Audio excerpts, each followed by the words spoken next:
ಸ್ನೇಹಿತರೆ ನಮಸ್ಕಾರ. ನಾನು ಇವತ್ತು ನಿಮಗೆ ನನ್ನ ಪುಸ್ತಕಗಳ ಬಗ್ಗೆ ಪರಿಚಯ ಮಾಡಿಕೊಡ್ತಾ ಇದ್ದೇನೆ. ಯಾವ ಆರ್ಡರ್ ಅಲ್ಲಿ ಅಂದ್ರೆ, ಹೊಸ ವರ್ಷ ಬರ್ತಾ ಇದೆ, 2026 ಬಂತು. 2026 ಅಲ್ಲಿ ನನ್ನ ಪುಸ್ತಕವನ್ನ ಓದಿದರೆ ನಿಮಗೇನು ಲಾಭ ಅನ್ನೋದನ್ನ ಅರ್ಥ ಮಾಡಿಸ್ತಾನೆ. ಪುಸ್ತಕಗಳನ್ನು ಇಲ್ಲೇ ಇಟ್ಕೊಂಡಿದ್ದೇನೆ. ನಂಗೊಂಥರ ಖುಷಿ ಆಗ್ತಾ ಇದೆ. ಯಾಕೆ ಗೊತ್ತಾ?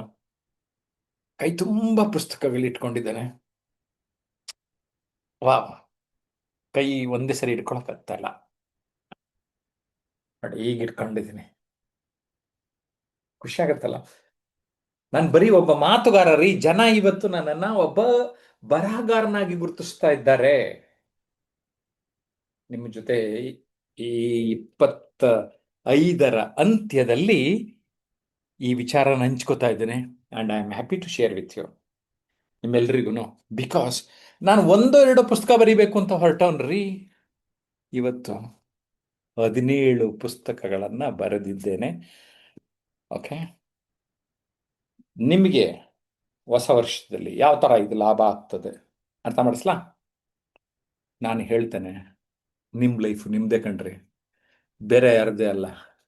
ಲೈಫು ನಿಮ್ದೇನೆ, ನಮ್ದೇನೆ. ಅಂದ್ರೆ ಈ ಲೈಫು ಯಾರಿಗೋಸ್ಕರ ಬದುಕ್ತೀನಿ ಮಾಡ್ತೀನಿ ಅಂತ ಬೇಡ ರೀ. It is your life. Correct ಸ್ನೇಹಿತರೆ. ನೀವು ನಿಮ್ಮ ಬದುಕನ್ನ ನೀವೇ ಅನುಭವಿಸಿ ಅಂತ ಹೇಳಕ್ ಇಷ್ಟಪಡ್ತೇನೆ. ಓಕೆನಾ? ಲೈಫು ನಮ್ದೇನೆ ಆಯ್ತು. ಅನನ್ಯತೆ ರೀ. ನೀವಿದ್ದೀರಲ್ಲ ಇಲ್ಲಿ, ಪ್ರತಿಯೊಬ್ರು you are unique. I say you are the masterpiece. I know it. ಅಂದ್ರೆ ನಿಮ್ ತರ ಹಿಂದೆ ಹುಟ್ಲಿಲ್ಲ, ಈಗ ಯಾರು ಇಲ್ಲ, ಮುಂದೆ ಹುಟ್ಟಲ್ಲ. Hey, what is this speciality of this particular nature? ಈ ಅನನ್ಯತೆ ರೀ ಪುಸ್ತಕ ನಿಮಗೆ ನೀವೊಬ್ಬ ಅನನ್ಯ, you are a masterpiece ಅನ್ನೋದನ್ನ ಅರ್ಥ ಮಾಡಿಸ್ತದೆ ಸ್ನೇಹಿತರೆ. ಆಮೇಲೆ ಏನಾಯ್ತು, ನಾನು ಸಮಯ ನಿರ್ವಹಣೆ ಮಾಡೋಕ್ಕೆ ನನಗೆ ಕಷ್ಟ ಆಗ್ತಿದ್ರಿ. ಅದಕ್ಕೆ ನಾನು ಏನು ಮಾಡಿದೆ ಗೊತ್ತಾ? ಇದೊಂದು ವಿಶೇಷ ಏನಂದ್ರೆ ನಿಮ್ಗೆ ಹೇಳ್ಬೇಕು. ಸ್ಕ್ರಿಪ್ಟ್ ರೆಡಿ ಮಾಡಿದ್ನಲ್ಲ, ಸ್ಕ್ರಿಪ್ಟ್ ರೆಡಿ ಮಾಡಿ ಹಿಂಗೆ ಓದ್ತಾ ಇರೋ ಟೈಮಲ್ಲೇನೆ ನಾನು 100% ಪಾಲನೆ ಮಾಡಿರೋ ವಿಚಾರನೇ ಈ ಬುಕ್ಕಲ್ಲಿ ಬರ್ದೀನಿ. Not even one single point ನಾನು ಫಾಲೋ ಮಾಡದೇ ಇರೋದಿಲ್ಲ ಇಲ್ಲಿ. ನನಗೆ ಲಾಭ ಆಗಿದೆ. ಎಷ್ಟೊಂದು ಜನ ಈ ಪುಸ್ತಕ ಓದಿ, ಜಯಪ್ರಕಾಶ್ ಅವರು 1,000 ವರ್ಷದಷ್ಟು ಅನುಭವ ಸಂಪಾದನೆ ಮಾಡಿದ್ದಾರೆ, 2,000 ವರ್ಷದಷ್ಟು ಅಂತ ಯಾಕೆ ಹೇಳ್ತಾ ಇದ್ದಾರೆ ಅಂದರೆ, I have understood the value of time. Take care of your moments, moments will take care of you ಅಂತ ಹೇಳ್ತಾನೆ. ಇನ್ನು ವ್ಯಕ್ತಿತ್ವ ದರ್ಪಣ ಅಂತಾನೆ ಟಿವಿ ಶೋ ಮಾಡ್ತಾ ಇದ್ದೆ ನಾನು. ಸುಮಾರು 110 ಟಾಪಿಕ್ಸ್ ಮೇಲೆ ಟಿವಿ ಶೋ ಮಾಡಿದೆ. ಅವೆಲ್ಲ ಅರ್ಥ ಮಾಡ್ಕೊಂಡ್ಮೇಲೆ ಏನಾಯ್ತು ಗೊತ್ತಾ? Mirror very important. ನಮ್ಮ ಕನ್ನಡಿ ನಾವೇ ನೋಡ್ಕೋಬೇಕು. ಯಾವ ಥರ ನೋಡ್ಕೋಬೇಕು?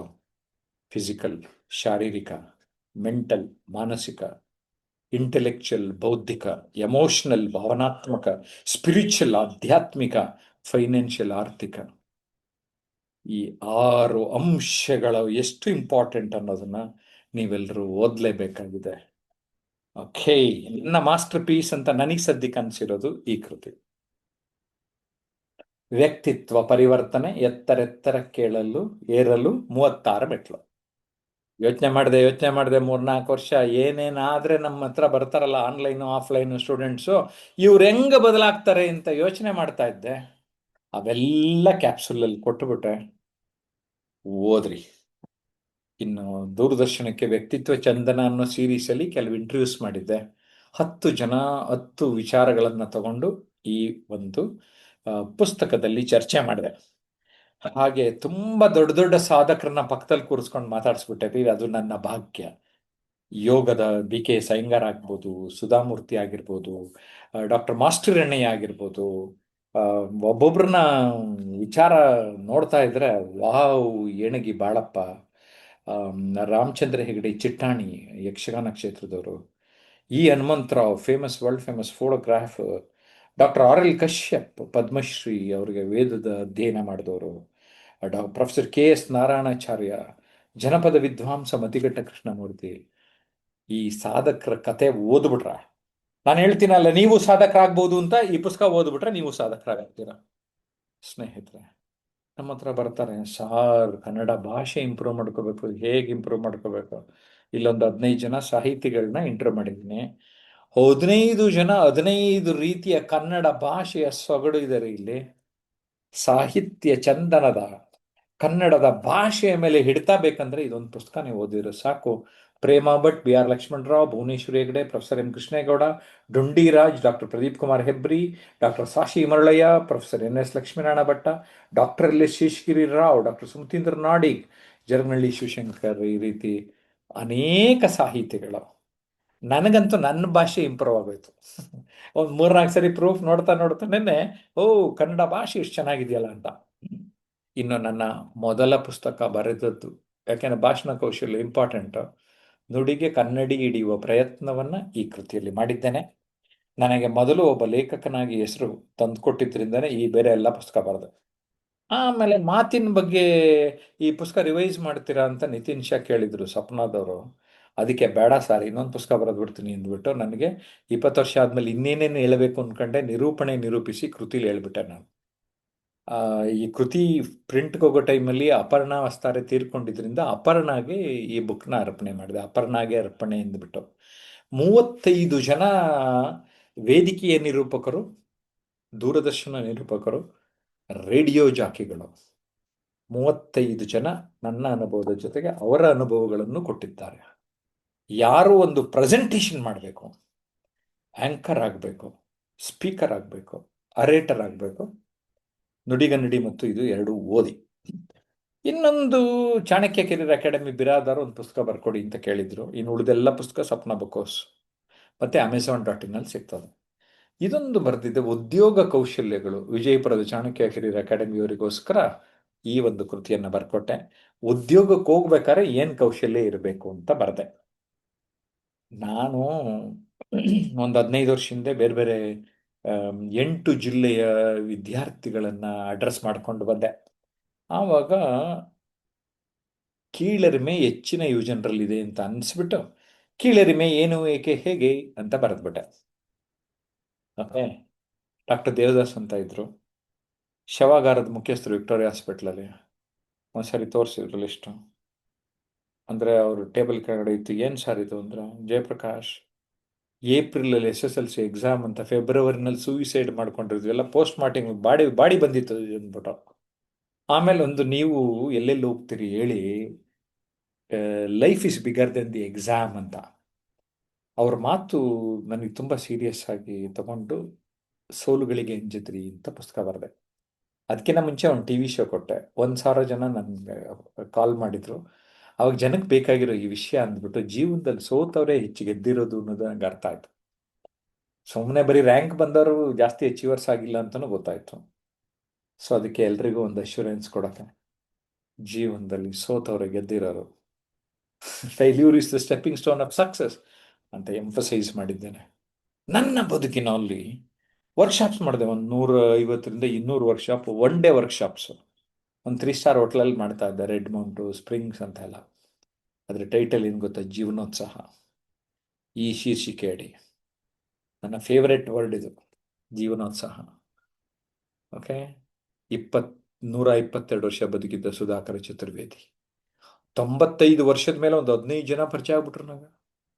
ಅವರೆಲ್ಲ 18 to 25 ಒಳಗಡೆ ಇದ್ದಂಗಿದ್ರು.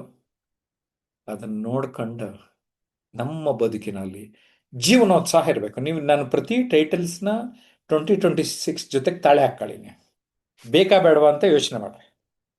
ಎಸ್, ಮೈ ಲೇಟೆಸ್ಟ್ ಬುಕ್ ಡಿಸೆಂಬರ್ ಎಂಡಲ್ಲಿ 27ಕ್ಕೆ ಬಿಡುಗಡೆ ಆಗಿದ್ದು, ಪರೀಕ್ಷೆ ನಿರೀಕ್ಷೆ. ನಮ್ಮ ಜೀವನದಲ್ಲಿ ಎಷ್ಟು ಥರ ಪರೀಕ್ಷೆ ಬರ್ತಾರತ್ತಲ್ಲ ಅಂದರೆ, ನಮ್ಮ ನಿರೀಕ್ಷೆಗಳು ಬೇರೆ ಬೇರೆ ರೀತಿ. ಸೊ ನಾವು ಆವಾಗವಾಗ ಚೆಕ್ ಮಾಡ್ಕೋಬೇಕು, ಕ್ರಾಸ್ ಚೆಕ್ ಮಾಡಬೇಕು, ಎಲ್ಲಿದ್ದೀವಿ ಏನು ಅಂತ ನೋಡಬೇಕು. ಇದು ಓದುವ ವಿದ್ಯಾರ್ಥಿಗಳಿಗೆ, ಪೋಷಕರಿಗೆ, ಶಿಕ್ಷಕರಿಗೆ ಮಾರ್ಗದರ್ಶಿ. ಪರೀಕ್ಷೆ ನಿರೀಕ್ಷೆ. ಆಮೇಲೆ ನಮ್ಮ ಲೈಫಲ್ಲಿ ಟ್ವಿಸ್ಟ್ ಆ್ಯಂಡ್ ಟರ್ನ್ಸ್ ಬಂದ್ಬಿಡ್ತವೆ. ಅದಕ್ಕೇನು ಮಾಡಿದೆ, ಒಂದು 35 ಜನ ನನಗೆ ಗೊತ್ತಿರೋರನ್ನೇ ಮಾತಾಡ್ಸ್ಕೊಂಬಂದೆ. ಏನು ಸರ್ ನಿಮ್ಮ ಲೈಫಲ್ಲಿ ಏನು ಸರ್ ಟರ್ನಿಂಗ್ ಪಾಯಿಂಟು, ಹೆಂಗಾಯ್ತು ಸಾರ್ ಅಂದೆ. ಅವರು, ಸಾರ್ ಜಯಪ್ರಕಾಶ್ ನನ್ನ ಲೈಫಲ್ಲಿ ಹಿಂಗಾಯ್ತು ಹಂಗಾಯ್ತು ಇವೆಲ್ಲ ಓದ್ಕೊಂಬಿಟ್ರೆ ನಮ್ಮ ಲೈಫಲ್ಲಿ ಏನೇನೋ ಟರ್ನ್ ಆದರೆ ಈಸಿಯಾಗಿ ತಗೊಂಡು ಟಾಪ್ಗೆ ಹೋಗೋಕ್ಕೆ ಯೋಚನೆ ಮಾಡ್ಬೋದು. ಈಗ ನಾನು ಮಾಡ್ತಾ ಇರೋದು ತರಬೇತಿ ವಿಡಿಯೋಗಳು, ಆನ್ಲೈನ್ ತರಬೇತಿ, ಆಫ್ಲೈನ್ ತರಬೇತಿ. ಅದಕ್ಕೆ ನಾನೀಗ ನಿಮಗೆ ಪರಿಚಯಿಸ್ತಾ ಇರೋದು 17ನೆಯ ವಿಷಯ, ತರಬೇತಿ ಪಡೆದ್ರೆ ನೀವು ಯಶಸ್ಸು ಗ್ಯಾರಂಟಿ ಅಂತ. ತರಬೇತಿಯಿಂದ ಯಶಸ್ಸು. ಸ್ನೇಹಿತರೆ, ಈ ನನ್ನ 17 ಪುಸ್ತಕಗಳು ನಿಮ್ಮ ಬದುಕನ್ನು 2026ರಲ್ಲಿ ಬದಲಾವಣೆ ಮಾಡುತ್ತೆ ಅಂತ ನಾನು ಗ್ಯಾರಂಟಿ ಕೊಡ್ತೀನಿ. ಸೀರಿಯಸ್ಲಿ. ಓದಾದ್ಮೇಲೆ ಈಗ ಪುಸ್ತಕ ಓದ್ಕೊಂಡು ಎಷ್ಟೊಂದು ಜನ, ಈಗ ಅನಿತಾ ಅಡ್ವೊಕೇಟು, ಬೇರೆ ಬೇರೆಯವರು ನನ್ನ ಕೋರ್ಸ್ ಸೇರಿರೋದೇ ಒಂದು ಪುಸ್ತಕ ತಗೊಂಡ್ರು, ಓದಿದ್ರು, ಟಕ್ ಅಂತ ಓಡ್ ಬಂದ್ಬಿಟ್ರು, ಆನ್ಲೈನು ಆಫ್ಲೈನು ವರ್ಕ್ಶಾಪಿಗೆ ಬರಬೇಕು ಅಂತ ಬಂದ್ಬಿಟ್ರು. ನಿಮಗೂ ಆಸಕ್ತಿ ಇದ್ರೆ ಏನು ಮಾಡ್ತೀರಾ? 9341259267ಗೆ ಕರೆ ಮಾಡ್ತೀರಾ, ನನ್ನ ಜೊತೆ ಕನೆಕ್ಟ್ ಆಗ್ತೀರಾ. Okay, I wish you all the best. 2026 ಇದೆಯಲ್ಲ, ಅದನ್ನು ನೀವು ನಿಮ್ಗೆ ಹೆಂಗೆ ಬೇಕೋ ಹಂಗೆ ಬಳಸ್ಕೊಳ್ಳಿ. ನನ್ನ ಗುರಿ ಏನು? ನಿಮ್ಮನ್ನ ಟಾಪರ್ ಮಾಡಬೇಕು, ಅಚೀವರ್ ಮಾಡಬೇಕು, ಲೀಡರ್ ಮಾಡಬೇಕು, ಎಕ್ಸ್ಪರ್ಟ್ ಮಾಡಬೇಕು, ರಿಚ್ ಮಾಡಬೇಕು. ಈ 5 ಗುರಿ ನಾನು ಇಟ್ಕೊಂಡಿದ್ದೀನಿ. ನಿಮ್ಗೆ ಅದು ಗುರಿ ಇತ್ತಾ ನನ್ನ ಹತ್ರ ಬನ್ನಿ. ಬಾಯ್ ಬಾಯ್.